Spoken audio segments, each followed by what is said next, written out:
You ever seen a gun pointed at a general? I mean, not in a movie, not in some dusty country halfway across the world, but right here, under the old trees at Arlington, sun slicing through the clouds, mourners in black, the whole place smelling like cut grass and grief. Yeah, that was the scene.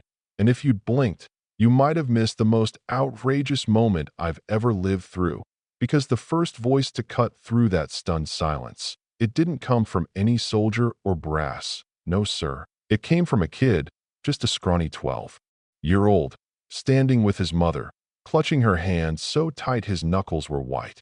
He looked up at the patrol officer with a steadiness you'd never expect from a child and said, "You're seriously pointing a gun at a U.S. Army general? At a funeral?" And you know what? That's the kind of line that sticks to your ribs, even as an adult. General Alana Brooks, tall, proud, standing out in that crisp white army dress uniform, looked more like a statue than a woman in that moment. Her eyes didn't even flicker. Behind her, there's a sea of black, families who'd lost their own, and right there in front of her, a casket draped in the stars and stripes, a fallen hero, Staff Sergeant Kyle Henderson, home at last. The silence was thick, like the world was holding its breath.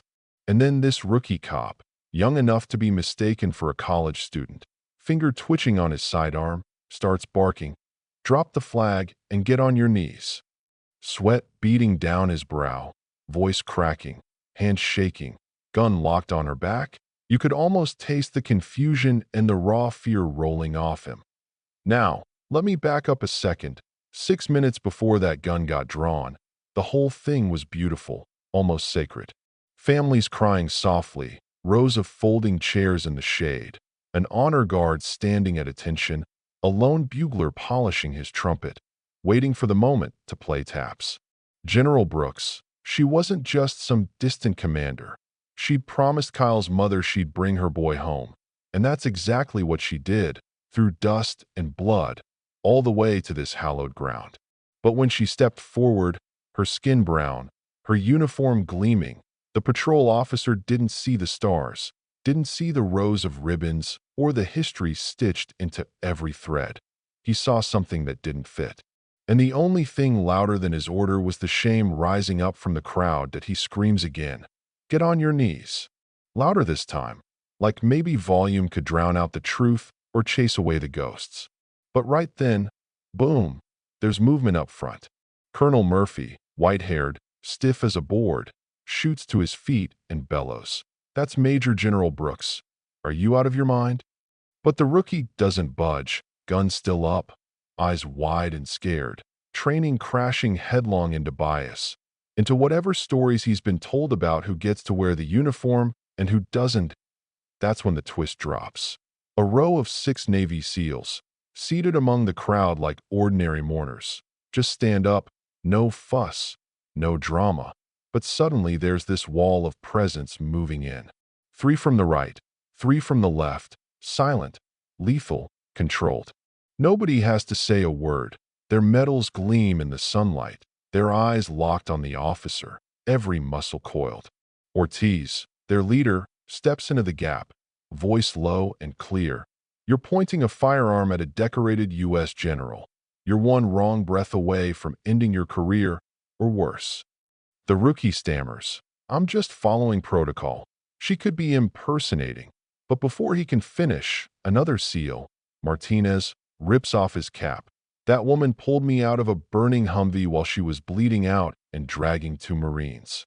You don't speak her name, you salute it.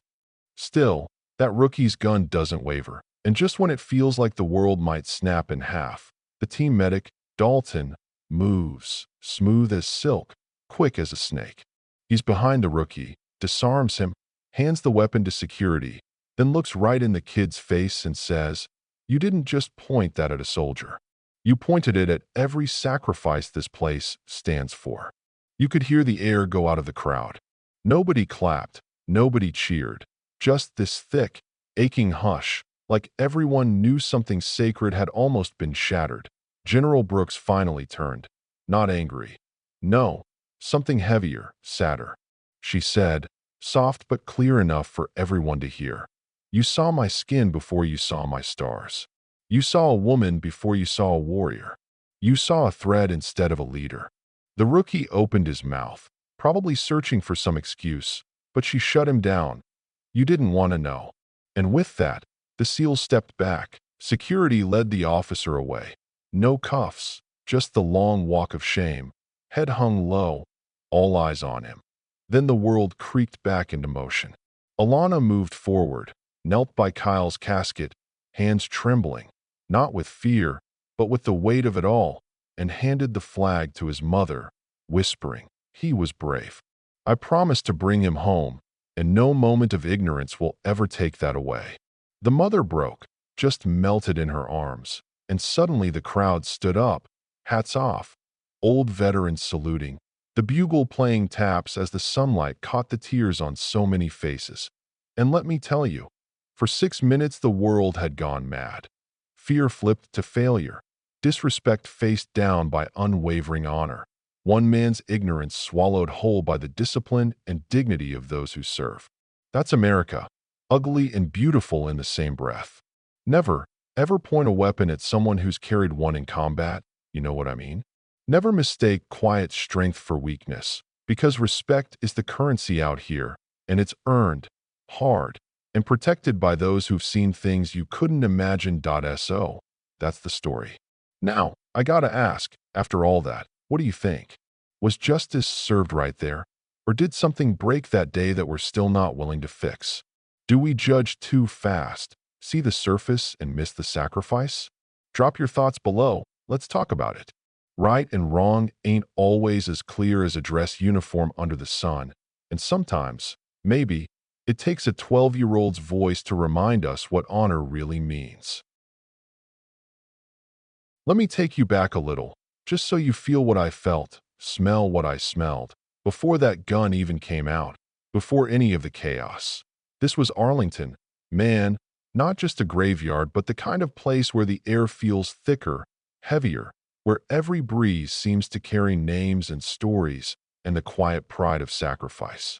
The morning started slow, dew still clinging to the grass, the kind of cool that seeps into your shoes while the sun's still playing shy behind the clouds. You could hear a pin drop, except for the quiet sobs here and there. A little boy asking his grandma if Uncle Kyle was really a hero, and the old woman just nodding, can't get a word out because her throat's closed tight with memories. I remember the lineup of cars, those black sedans stretching way down the lane, folks piling out in their Sunday best, some carrying flowers, some just empty-handed, hands shoved in their pockets, not knowing what to do with the sadness. That honor guard was a sight. Let me tell you, polished boots, faces like stone, rifles gleaming as they clicked heels in perfect sync. And General Brooks, she didn't just arrive, she entered, like the whole world should have stopped for a minute and noticed her. Her uniform wasn't just pressed, it was spotless, medals lined up like little bursts of sunlight across her chest. And you could see, in the way she walked, in the set of her jaw, she carried every burden, every promise, and every funeral she'd ever attended. Because that's what leaders do. But you know, behind every ceremony, there's always these little frictions that the program never prints. People stealing glances, wondering how a black woman got those stars, why her presence seems to change the temperature of the air. Some nod in respect, others avoid her eyes, too busy fighting the old battles in their heads. It's funny how someone's whole life can be right there on their sleeve, yet folks still see only what they want to see. Kyle's mom. She sat in the front row, dress wrinkled at the knees from the long drive, holding on to a faded photo of him at basic training, grinning with all his teeth like he never expected to die so young. She'd barely slept in days, I'd bet. That's the kind of ache no medicine fixes. And that kid, her grandson, he kept fidgeting, shoes scuffing the grass, asking questions that nobody could answer out loud. You could feel the weight building, minute by minute, like the whole crowd was just waiting for something. Closure, relief, a miracle maybe. The chaplain spoke soft, voice trembling a little, reading the names, blessing the living, honoring the dead. The SEALs sat off to the side, low-key but sharp, scanning the crowd with the kind of eyes that have seen too much. Some folks whispered, pointing quietly, "That's Brooks, you know, the general from Kandahar."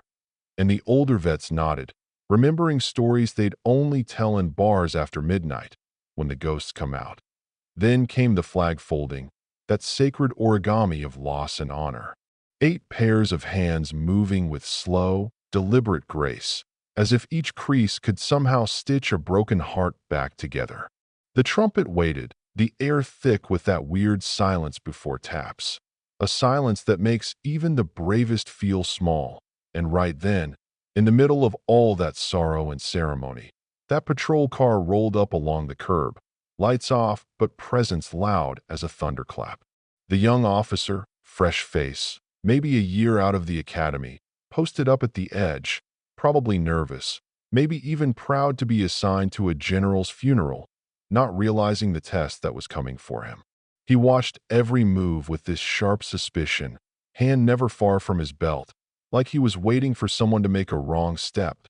If that's the moment you realize, America's never just black and white, never just uniforms and medals. It's all the layers underneath, the stories nobody tells. And when Brooks stepped forward to present that flag, all of that history, her history, Kyle's, the families in those chairs, came crashing into that one silent second before the storm. You could see the way folks tensed, the little ripples of unease, like everyone sensed something was about to go off script. Even the sun seemed to hold its breath.